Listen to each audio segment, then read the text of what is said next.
Welcome everyone to the Jive with Dr. Jivi show, and today we are here with Bob Mueller, and we are talking about his story that it relates to individual power.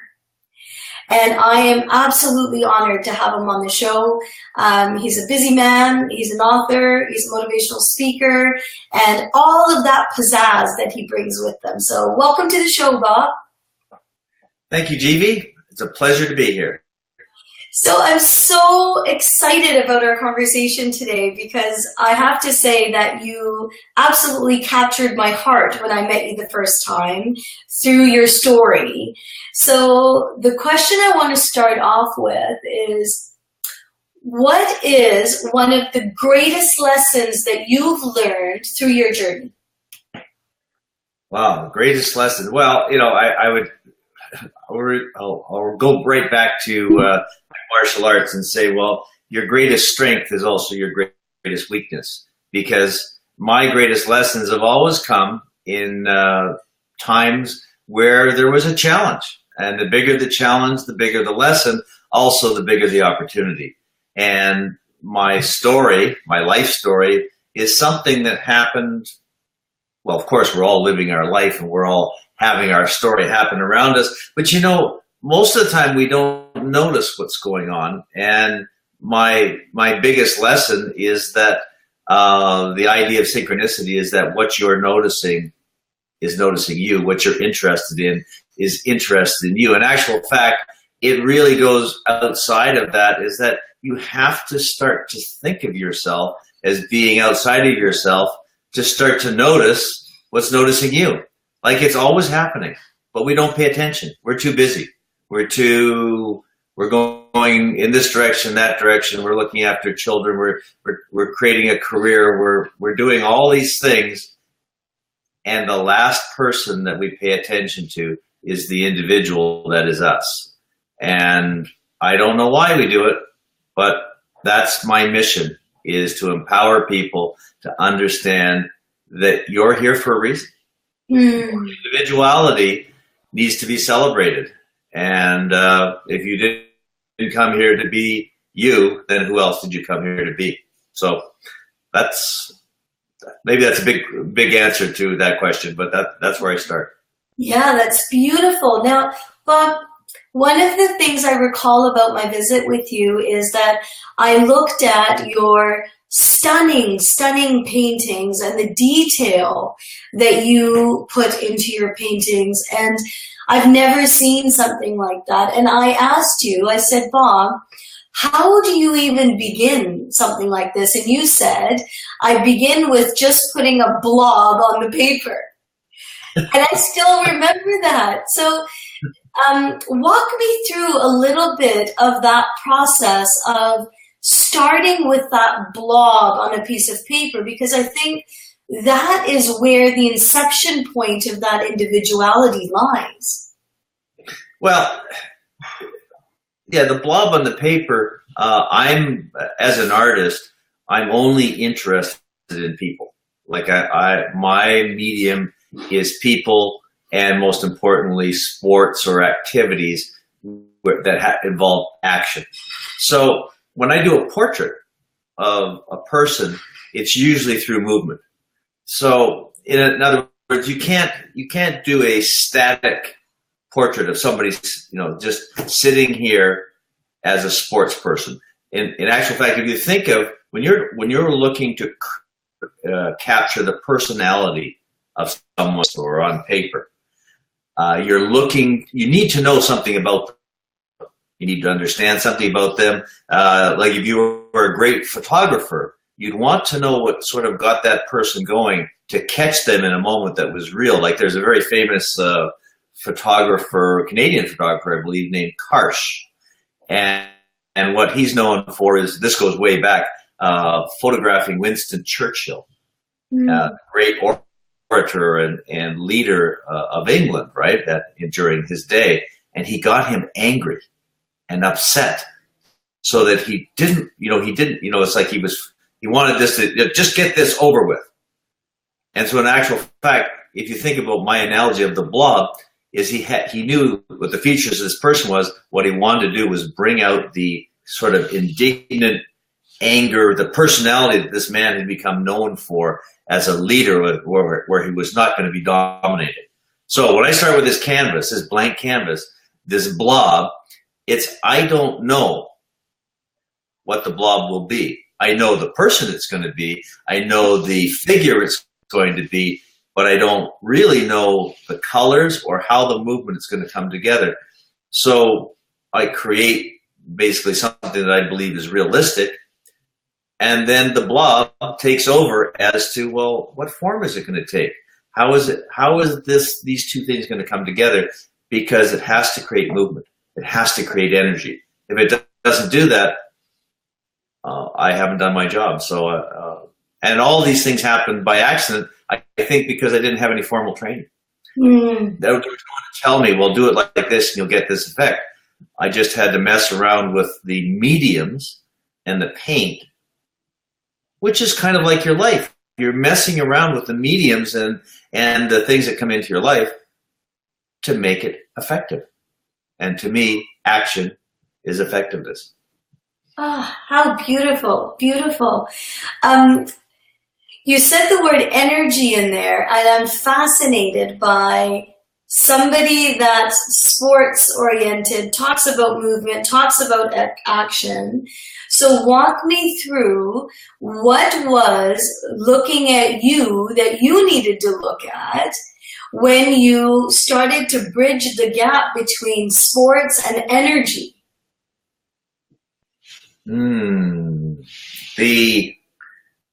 That's an interesting question. That's a good question.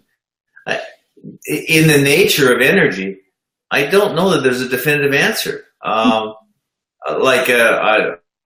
again, I'll go to a quote. I have a martial arts teacher that said, movement is life, stagnation is death. Well, we're constantly moving, and what that meant as a martial artist was that when you're competing, say when you're fighting, you need to move. So even if you're static, say in your say like a cat, a big cat would be static, waiting for that opportunity to pounce. Their entire body is moving inside. Their entire mentality is moving towards that direction. And I know if my body is static, my mind is moving towards the energy of what do I want? What am I interested in? Where is this going to take me? How is this going to work? And all those things, because it's the energy and the essence of that movement that interests me, So, but your question is so good. I'm sort of veering off into this ethereal. What is this guy talking about? No, it was actually perfect because you reminded me of, even though I may be stationary in this moment, but that doesn't stop the intention or the intensity of the intention, because that is where the correlation occurs between the energy, right? I think there was, when I came to visit you, you said something about a quote in relation to, somebody had said, I think it was Wayne Gretzky or somebody that said, I go where the puck is going to be. Right. Yeah. A very famous quote of his is that, he was taught by his father to play hockey, who was not a hockey player. Yeah. So here's the analogy of being the artist that doesn't know how to paint. Here was a man teaching hockey to the greatest hockey player arguably who ever lived. He didn't know how to play hockey. So what he did is he showed him techniques and thoughts and ideas of how to, instead of be chasing the play, how to go to where the play was going to happen, go to where the energy was going to be. And it's fascinating when you think about it, the expertise that we develop in life is usually comes from a very simple place. It comes from being perhaps naive about that. The expert, the Zen idea of an expert is as you develop your ability and you become this complicated, you know all these things about that, is that when you get to the absolute pinnacle of expertise, you need to invoke your beginner's mind to go back to figure out what this expertise actually can do for you. You know, it fascinates me, that circle type thing. And there again, that's energy. Like, just another thing popped into my mind. Another martial arts teacher talked about the idea of a straight line. And in life, in our world, there's no such thing as a straight line. The straight line was created by man. Nature does not have straight lines. Everything is circular in nature. Everything is kinetic energy. And in actual fact, he called it the Shah. Well, the Shah was a straight line, the bullet, the arrow, and it was danger, it was evil, it was all these could be. Bullet, being like an arrow, particularly when it came to fighting, is that you had to realize that your safety was encircling. You know, so anyways, I'm way out of left field now. No, this is great because it helps understand the cycle of right? And so that it's not just about the action. There's an energetic presence in that action as well. And I think sometimes we forget that. And what I love is that with your background in sports and martial arts and football, that you can actually make that correlation and be able to utilize it in your work and be able to speak about it. Like that is amazing. So I want to go back to, what was that trigger for you, Bob? Like, where does all of this start, where you go from being one kind of person to, wait a minute, there's something here that could possibly change the entire trajectory of my life? You mean when I rediscovered the art, or yes, okay. Exactly. Well, I'll go back a little bit before that. As a martial arts student, there again, this same man taught us to be an artist of life. It was a very unique statement that he had, and he said it was like this. As a martial artist, you'll command a certain amount of respect and a certain amount of ability. He said, but that's a very narrow mindset. You have to take yourself from being what you do to what you are. And that was to be an artist of life, that you had to open yourself up to these experiences. That actually came to me 20 years later from my experience with yoga.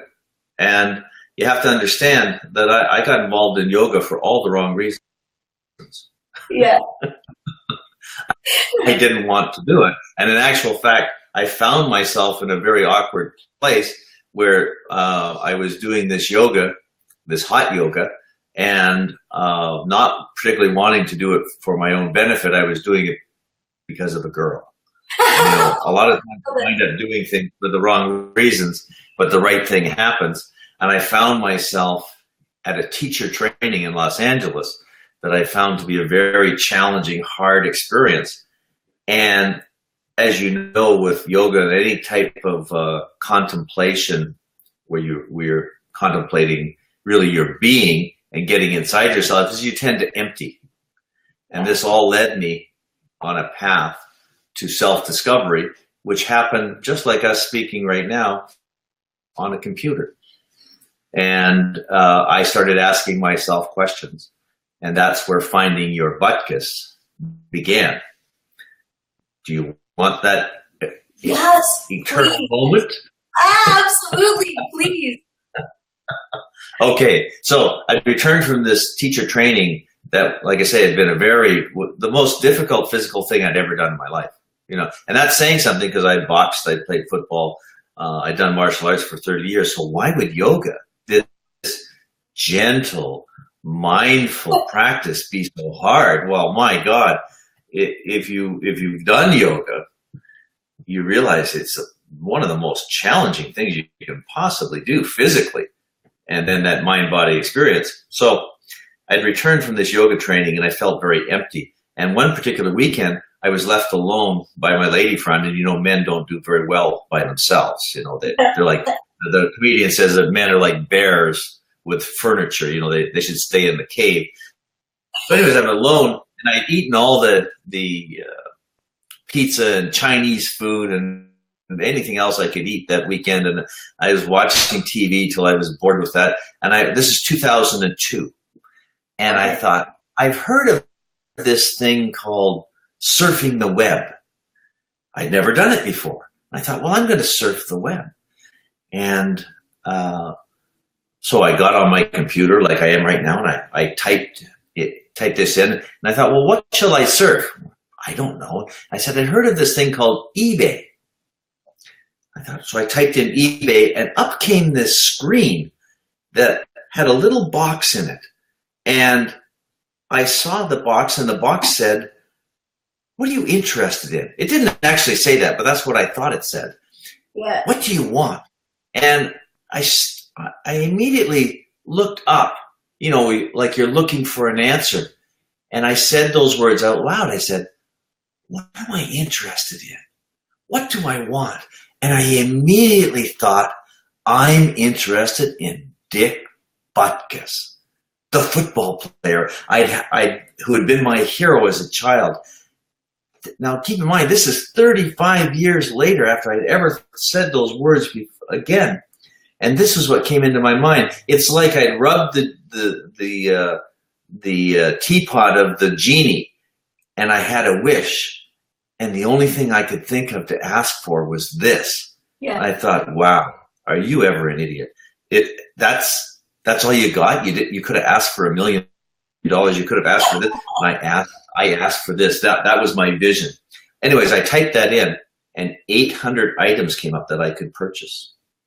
Well, what happened is that sort of on a metaphysical idea, I was transported back to being 15 years old.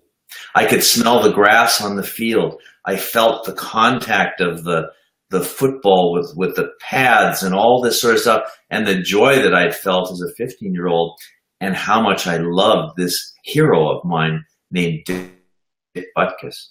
And that was the magic moment. That was the eternal moment where, it's like somebody, maybe God would come into their life. Well, that was my epiphany. And, I go, oh my God, when I meet my maker, is he going to laugh at me? Like, really? Is that all you had? Like, come on. Now, Bob, did you know in that moment that was your magical moment? Or was it through a progression of things that you thought back and you're like, wow, that was the moment? Or in that moment were you like, man, I think my life just totally changed in this moment? Oh, no. You don't. Rarely do I believe that in the moment you know what you're experiencing. It's an actual fact. You have to look in the rearview mirror to understand the impact of things, not to dwell on them. Yeah. But to just say that was something that is that the transportation to being a 15-year-old. There's a very famous pitcher, baseball pitcher, black man from the 1930s, and he asked the question, if you knew how old you were in life, how old would you be? Tell me how old you are. And I thought, I've been 15 years old. And you see, that moment carried me forward for 4 years. Because what happened is that I had a progression of, because of that moment, I started purchasing memorabilia, things I'd had, magazines I'd had as a child. And you can see in the background, I have all this stuff. It's my shrine. Yeah. And every day, it allowed me to be a child again. And the more I enjoyed that childlike feeling, well, let me ask you a question. Mm-hmm. Who do you think are the most unstoppable people in the world? Well, whatever group I'm at, they'll say, I was speaking to the Rotary, they say, well, we think the Rotarians are, or we think the martial arts people are, or we think the yoga people are. Well, my thought is that the most unstoppable people in the world are children. Children will risk life and limb just to learn. They're unstoppable. Children's power. Have you ever had a child that wanted something? Yes, indeed. Did they get it? Oh yeah, they did. Pretty well. They just wear you out. And so for me, understanding that as a 15-year-old child with this ambition, that drove me on, which then I wound up rediscovering that I was an artist. I hadn't been an artist for 35 years. All this painting and all that, when I say it was self-taught, well, I guess it was self-learned because I didn't care about the outcome. It was a classic story of I was there to have the journey. I had no purpose.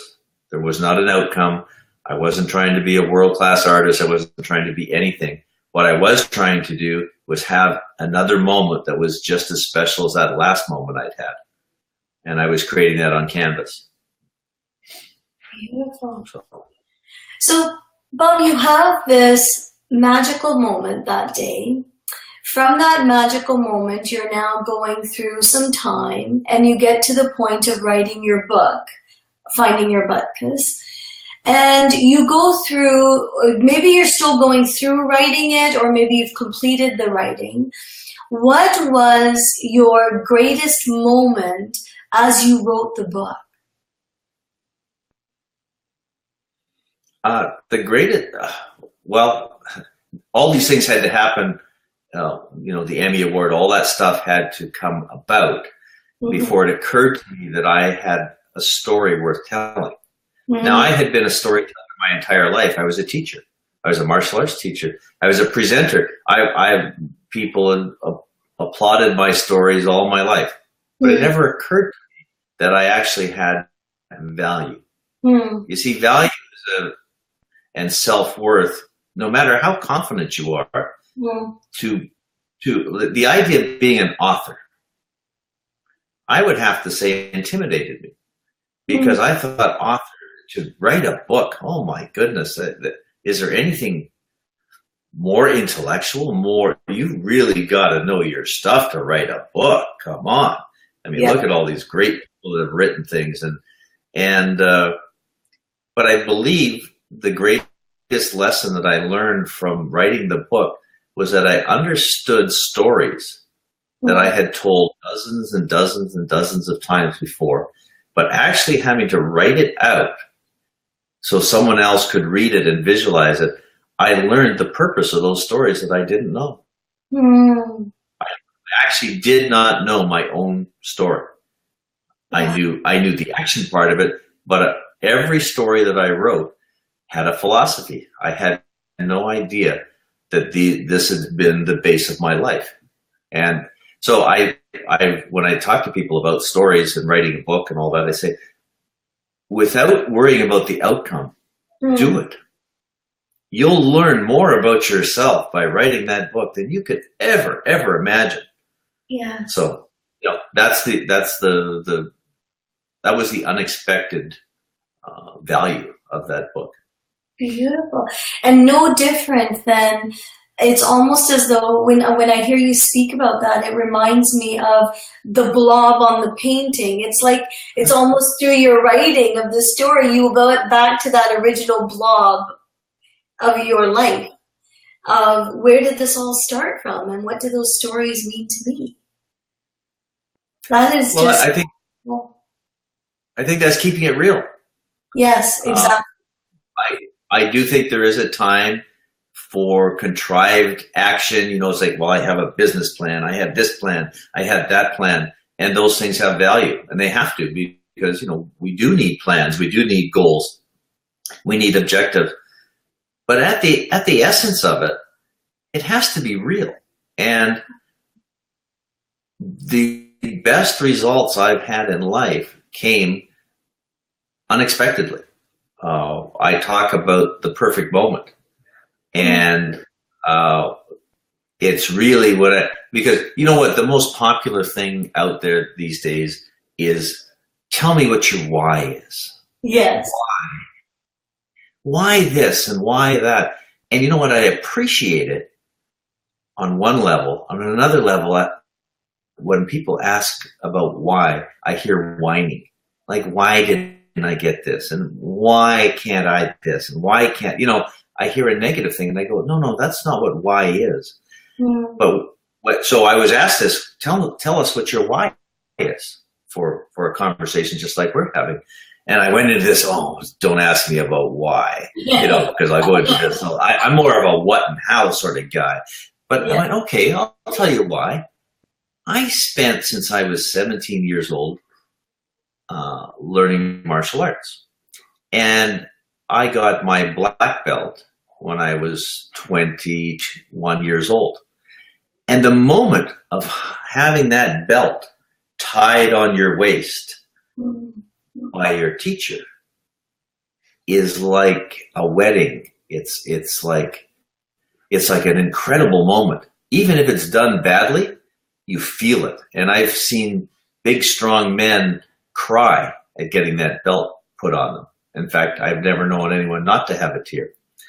And as a teacher and a person who's taught thousands and thousands of people, I've experienced that moment vicariously through 500 other people.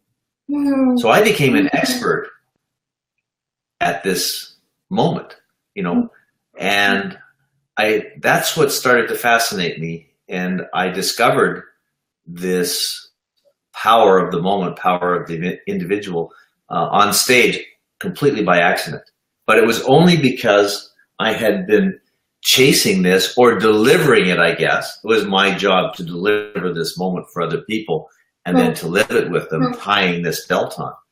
And that has become my why, is that I want people to understand that they can have the power of a moment and make it priceless. That's really what turns me on, if you will. Yeah, I love that power of the moment. Because quite often we don't stop to celebrate those moments. And it's being in the know of that is what's happening. Like, I can just imagine that belt being tied around your waist. And after years and years and years of work and dedication towards achieving that belt, you're in that moment, feeling and knowing that moment rather than just something that's going on. Now, Bob, I want to talk to you about something because it's been stimulating for me over the last few minutes here. Say if you have a person that desires a certain state of being. Maybe they want to be, and I'm just going to use, hypothetical things. Maybe they want to be happier. Maybe they want to be healthier. Maybe they want to have a better relationship. They just have this desired state of something. And yet their current reality is not that. And they are not doing anything to shift it either. So I want to hear from you around, because I'm contemplating the words you used around self-worth, around self-value. I'm also contemplating the word surrender at the point at which you just put the blob on the piece of paper and you trust that it will unfold into what your energetic intention is. And I'm trying to put all of these together, and I'm intrigued by that person, what your thoughts are, what your learnings have been around that person that sits in front of you in this manifestation gap, where they're in this place of living a miserable life and yet not shifting anything. Well, for me, it's time to fish or cut bait. My belief to answer the first part of the question is, how would I find joy in a situation that didn't have any joy? In other words, I take that to mean, how would I'm interacting with somebody I have to interact with. Let's say it's a business partner, a business deal, or an organization, and there's somebody who's an antagonist to me, I have to look at that person and I have to find something to like about them, no matter how small, and then focus on that one little grain and look for it to expand. That's if I have a strategy in life, that's what I do. You know, if it was business, I would say make a friend and make a sale. You know, in other words, find something to like about what you're doing. Now, that being said, I'm a huge, huge proponent of it's time to get out of Dodge. You know, I do not believe in suffering. Yeah. I believe that we suffer in a moment, and I believe that we have trials and tribulations, and I believe in the hero's journey and all those things. But to have a heroic journey, which you're supposed to do in life, you have to know when it's time I need to release this person, place, circumstances. And if you stay in a situation that you're not happy, I find it hard to commiserate with you. So Sure. I'm very, quite honestly, I'm very black and white that way. I mean, I understand that people get caught. I don't understand that they don't. If I got caught, I would be the coyote in the trap. I would chew my arm off to get away. You know, it's like what amount of pain will I put up with in this second, in this moment? Because that eternal moment also works in pain. I love that, because you're really bringing it back to that state of being as a choice, right? We can be in pain, but then continuing to remain there, we are choosing to be in suffering. And so to piggyback on that, the purpose of pain is to deliver joy, in my opinion. Giving birth, the purpose of the pain is to deliver joy. If you prolong in the pain, where is the joy? You know, there is no joy. And that is, to me, inexcusable. You know, it's okay. And sometimes, I'm not saying that, you know, that moment could be a moment, it could be a week, it could be a month. And it's all about your self-realization. And maybe you don't know, maybe you don't understand that you're in a situation that you can't move out of. And so there's a lack of understanding in that period of time. But the moment that you have the realization that this is the wrong thing for you, you have to move. Movement is life, stagnation is death. Not knowing is a luxury of, you know, if you don't really know you're in trouble, then maybe you're safe. Yeah. Until you realize it. You know, have you ever had that experience of, you know, you just went through something and, you know, maybe it was very dangerous, but for some reason you didn't know it was dangerous and you were naive. And somehow somebody, the Lord or somebody protected you and you were okay. But the moment you realize, oh man, I was in danger, you got to get out, because now I believe that the thing is going to come and get you. Now, maybe that's childish and silly, but that's my sense of it. So. It comes back to me to that child that you were talking about earlier, about how much strength and power children have. And as you were talking, I was visioning, I don't know if you've ever seen the elevator at the PNE, when the PNE fairgrounds happen. And it is the smallest child that will get onto the elevator because they have no concept of fear. There's no concept that I might fall out or the seat, and in my mind, I'm thinking I'm going to fall out. The seatbelt might open. Like, what happens if this happens and that happens? And I never get on the elevator. And yet I'm standing there just intrigued by all these little kids who are going up to that little height bar to see if they meet the height. And they're so disappointed when they don't meet the height requirement, and yet have no fear of getting on to that type of a ride. It's amazing. Yeah. And that's it. It's a beginner's mind. Yeah. It all circles back to the same thing. I believe we make things too complicated. We pack our fears and our troubles, and the psychologist would say, well, you get a whole big bag, a big sack of, well, as Jivi would say, as Jivi would say, a whole big sack of shit. And you pack it around with you. I notice you happen to like that word. Love it. and you're dragging it around with you because it's so important to you. Aren't people's issues and their problems and their sad stories important to them? They're so important. They drag them around. I believe they have purposes, but only that pain is to bring joy. The pain is, again, Winston Churchill said, when you're going through hell, just keep going. Yeah.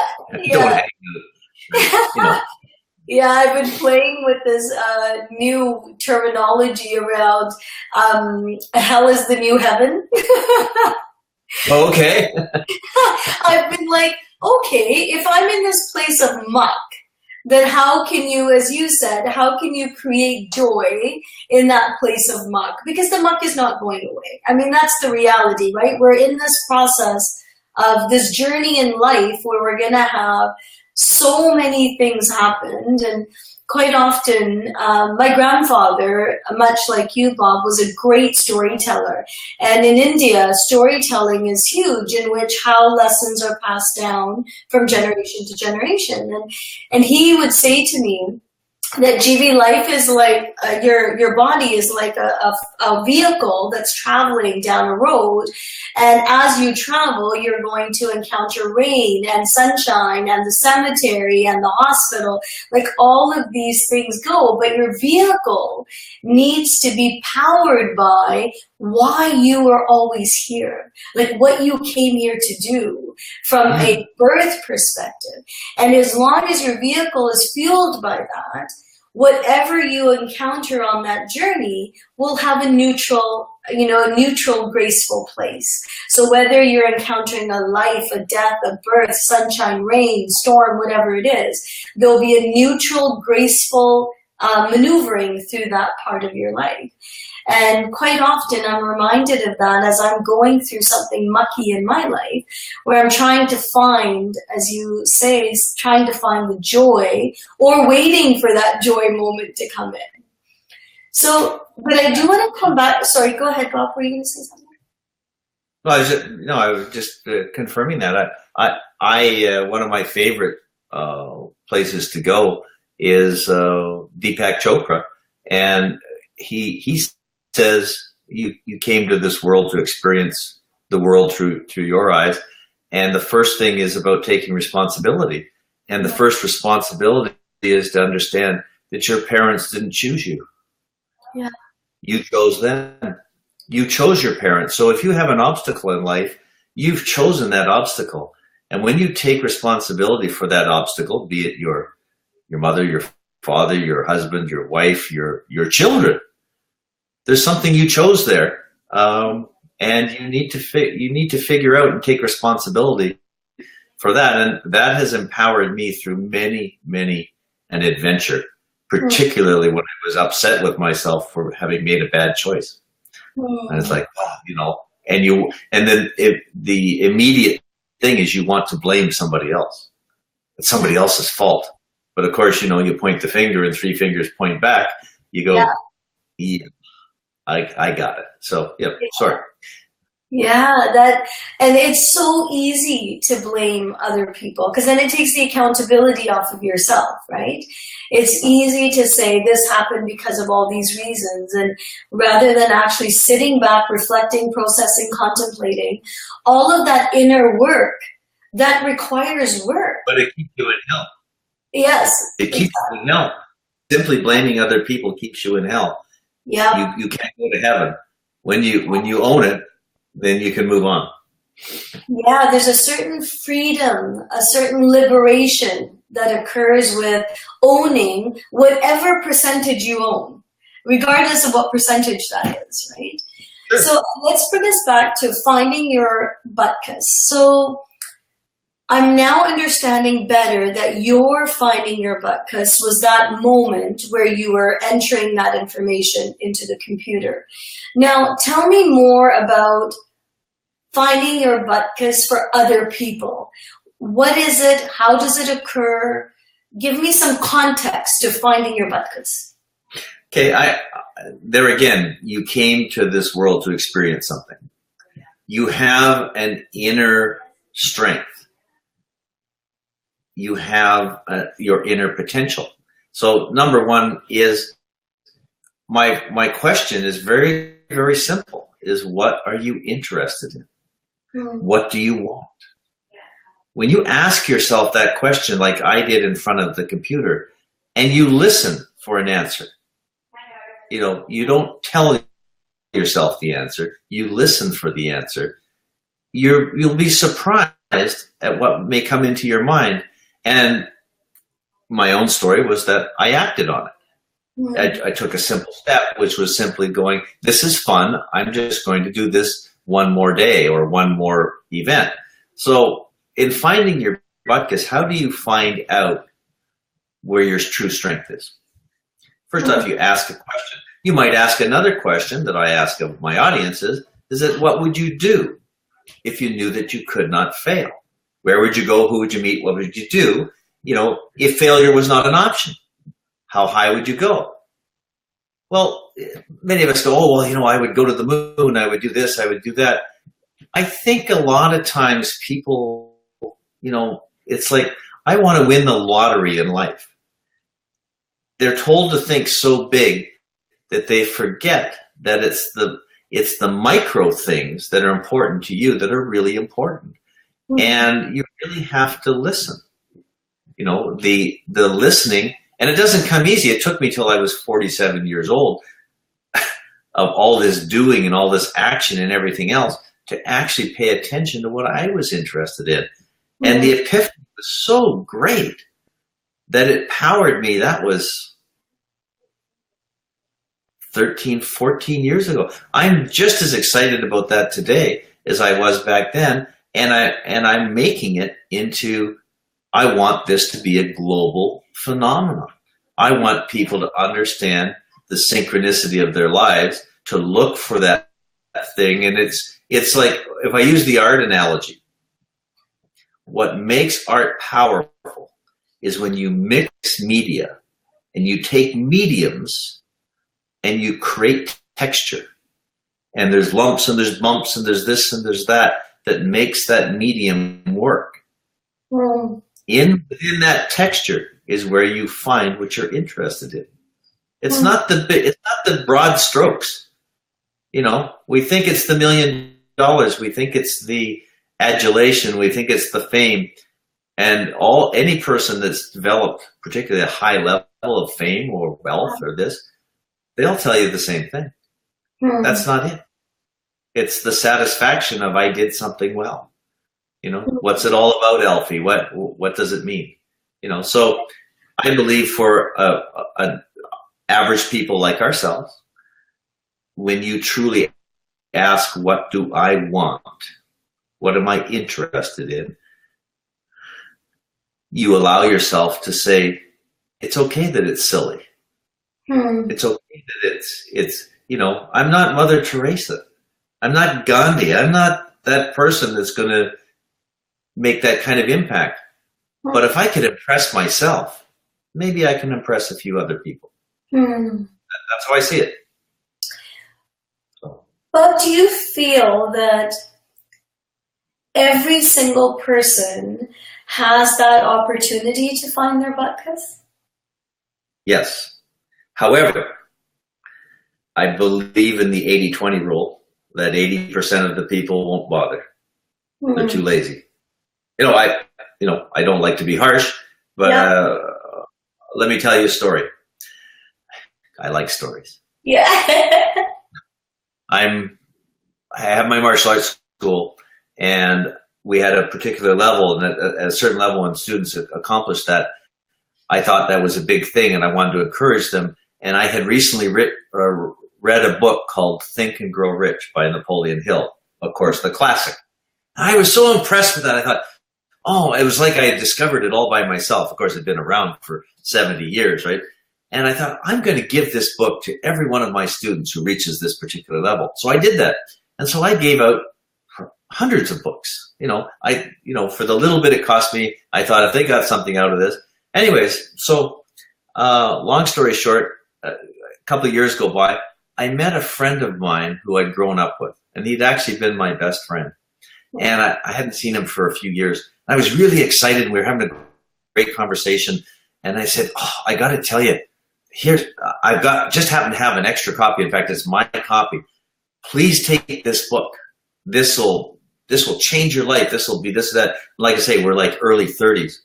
And my friend, who was one of the smartest people I'd ever known, and a reader, an intellectual, and a very smart guy, he looked at the book and he said, no, I don't read things like that because it just gives you hope.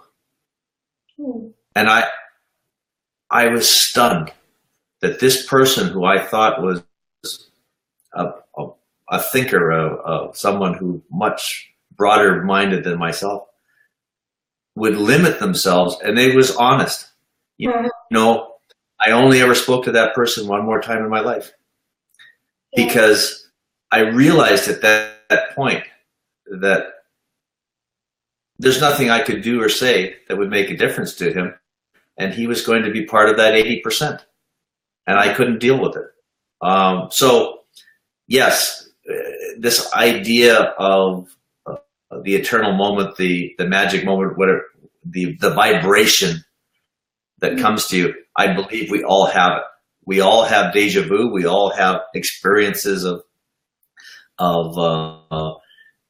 having thoughts in showers and driving cars and all that are magnificent. But it's the heroic journey. And the first part of the hero's journey is what? The calling. It's the call, right? And the call comes, but did you answer? Yeah. Opportunity knocked. Did you open the door? Most people will not open up the door. Perhaps our conversation today, someone's on the fringe of going to the 80%, or they could go to the 20%. Maybe from our conversation, they'll go, well, maybe I'll just look a little bit further. I believe there's lots of people on the fringe, but there's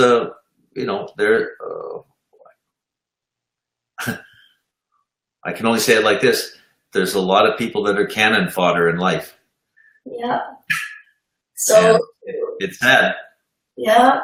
Well, even as you asked that question of what am I interested in, I was imagining myself sitting in front of a search engine, and I thought, what would I type in? And I would type in me. I'm interested in me. And then I started thinking, well, what does that mean? And then I'm going through reflection of, I'm interested in how I behave in the world, like how humanity behaves and exists in the world with each other is really fascinating to me. Like I find, if each and every one of us are here contributing to Project Earth, how do we go through that process of understanding what am I gifted with that I bring amid 7.4 billion people? And then, so already just within this conversation alone, as I went through that visualization for myself, it's a whole different realm that's opened up. And I know that before we even started this this Be Live conversation, I was saying to you that I am on this path of searching right now.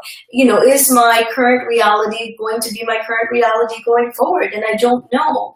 So just within, you know, this matter of minutes of you asking that question, I've fascinated myself by saying, wow, I would actually type in me. And that would mean, how am I actually behaving in the world? And how does the world behave with me? Well, okay, you just hit the $1 million nail on the head. Mm. When I wrote in Dick Butkus, then I went on a journey, a heroic journey that led me to become an artist, which led me to develop a product that I thought could make me money, and ultimately led me to meet Dick Butkus, my hero, that I'd thought about for 40 years. Now, when I met him, it was the worst moment of my life. Don't ever meet your hero. They can't possibly match up.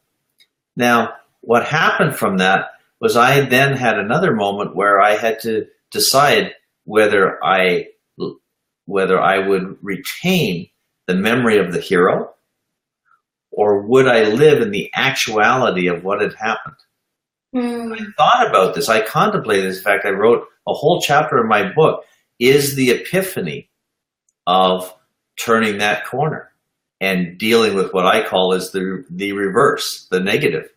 Yeah. And I decided, and I used a movie line to do that with, that I would retain the legend.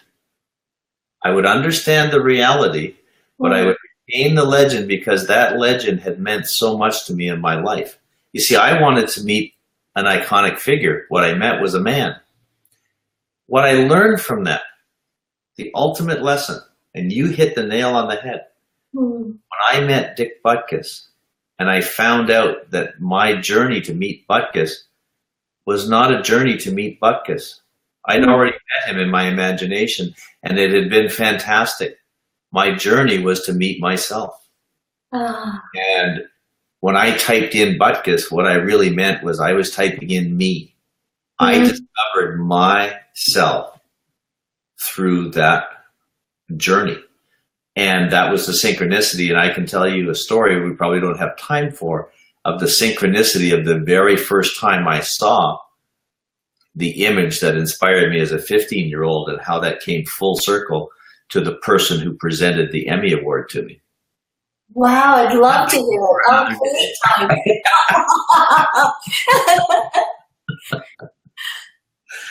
So yeah, please, I'd love to hear it. You want to hear that story? Okay.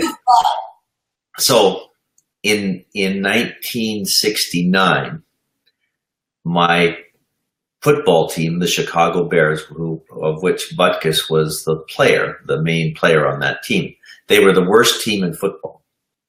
And when they filmed a football game in those days, they used to have people who shot the camera from the top and the sides and all this. And they also had a cameraman that would go around and film intimate shots of players on the side, and maybe they're upset or maybe they're happy and all this. And this particular cameraman, they called them moles. And this mole, they crawled along the ground and they would get these interesting shots. When you make a film, interesting shots that come together tell a story, right? Yeah. And this guy shot a picture of Dick Butkus sitting on the bench. His hands are clasped like this. And there's tape and there's mud and there's blood on his hands. And it's raining. And he's upset because they're losing again. You know, it's this incredible portrait of misery, if you will, of this guy. And this picture of these hands together became the most famous photograph in NFL's 50-year history. Wow. And I saw this as a 15-year-old, and I wanted to draw those hands. Fast forward 40 years, and I'm painting them. And I painted the bloody hands, which became a very famous painting for me. And so I painted these hands that I had remembered as a child, and I had this photograph. Well, when NFL Films came and filmed me to create this film called Finding Your Butkus, we talked about the bloody hands, and we talked about where that came from. So I had been inspired by this picture when I was 15 years old. Now, the cameraman who crawled on their hands and knees, the person who is the president who I wrote the letter to of NFL Films, his name was Steve Sable. He was the man who I wrote, who ultimately produced the story for Finding Your Butkus and all that. In 1969, the person who was the mole on their hands and knees filming was Steve Sable. Ah, synchronicity. I had been interested in being, Steve Sable was an artist. He was an artist who created this whole genre of sports films. And it was really his work that had inspired me. Of course, Butkus was the object. Yeah. But imagine that the image that inspired you at 15 years old was the same image that got you attention when you're 47 years old. And then I wrote a letter to the only man in the world who truly understood what I was talking about. That's synchronicity in action. I had been following his work all my life, not actually Butkus. So, you know, that's the full circle. That's the story behind the story. Of course, that never made it to film. But that, when I found that information out, I went, wow, I gotta be on the right track. Are you kidding me? I still get goosebumps. I get the... I was going to say, I've got goosebumps everywhere. So, and you can imagine when I'm delivering a talk like this to an audience, and if I've got the full opportunity to give them this, it's always the same. It's the look of disbelief in that moment when they realize, wow, that's too incredible to believe, but it's true. And so when I talk about that moment, I believe that there's a story like that in all of us. I believe that there's something synchronistically happening all the time. My own law of attraction story is just that.